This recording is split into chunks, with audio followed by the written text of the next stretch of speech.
In all living beings, soul is the fountainhead of life energy, prana, responsible for the biological functions. Brain is only an instrument of the soul.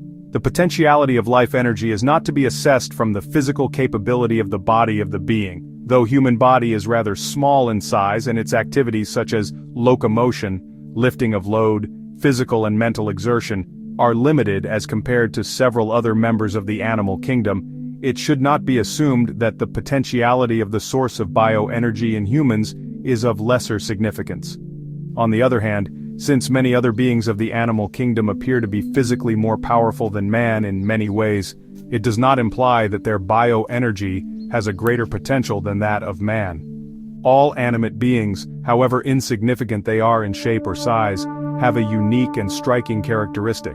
It is their natural capability to reproduce their species. Within a small seed of a tree lies in a dormant state the potentiality of growth and reproduction. Availing the appropriate environment, a tiny seed uses this potentiality stored in its soul by growing into a huge banyan tree.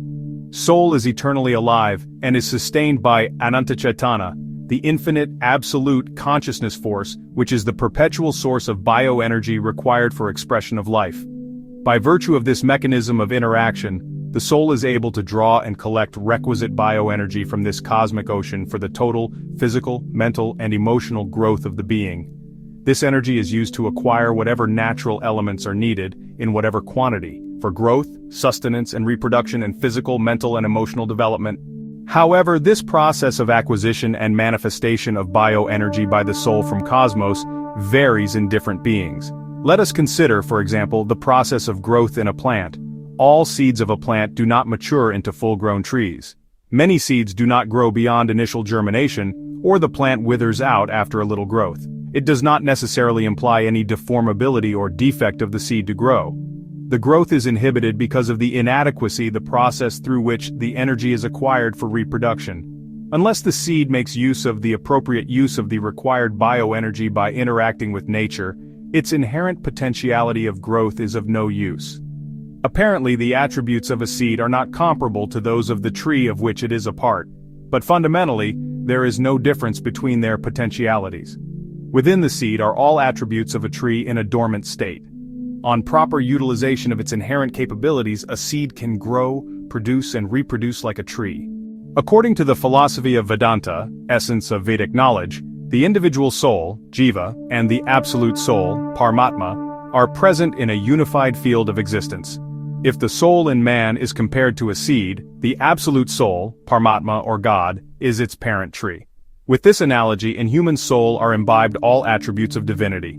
Human progress, physical, mental, emotional excellence and its products, depends on utilization of these divine attributes by proper interaction with the Absolute. There are innumerable persons in the world leading a wretched life. Their great misery and hellish existence shows that they are unable to make use of the abundance of the divine attributes inherent in their soul. Amongst the sentient beings, only the soul of man has been given the freedom to achieve supreme evolution by enhancing the consciousness power and making its creative use as much as required and in any field of choice by interaction with the Absolute. Soul is omnipotent. By virtue of its existence in the unified field with the omnipresent powers of God, the soul is also regarded as omnipotent. Through the force of inner will, man interconnects with this solute reservoir of power and utilizes it appropriately with the help of his intellect to achieve the desired objective. We know that provided an appropriate environment, a small seed, having the inherent capability of germination, grows into a giant banyan tree. However, compared to the limitations of the soul in the seed, the soul in a human being has much greater animation, chaitanya, and freedom to AC. Consequently, its capacity to work too finds expression in varied and complex fields. In this world, only human beings have made scientific inventions, explored frontiers of knowledge and harnessed forces of nature. The reason behind it was not a series of coincidences but a coordination of human desire, a strong will and focused intellect. These faculties operate as tools for the tremendous bioelectric power of the life force inherent in soul. Therefore, dear reader, you should be aware of the paranormal bioelectricity working within you, ponder over its enormous potentialities, and practice to prevent its wastage and to prudently make use of it. Be sincerely dedicated to whatever you desire to acquire or achieve in life. Be focused to your objective, have a sincere desire to achieve the best, and strive for it wholeheartedly, using righteous means. Then all your physical and mental activities will begin to conform to the objective. Through determination and focused approach, the channelized bioenergy of your intellect will take care of the aberrations or lacunae in your attempts, ensuring success in the end. If you desire to take full advantage of human life, contemplate over the unlimited power of soul present in your being and the currents of bioelectricity working in your mind-body system, and learn to utilize it appropriately.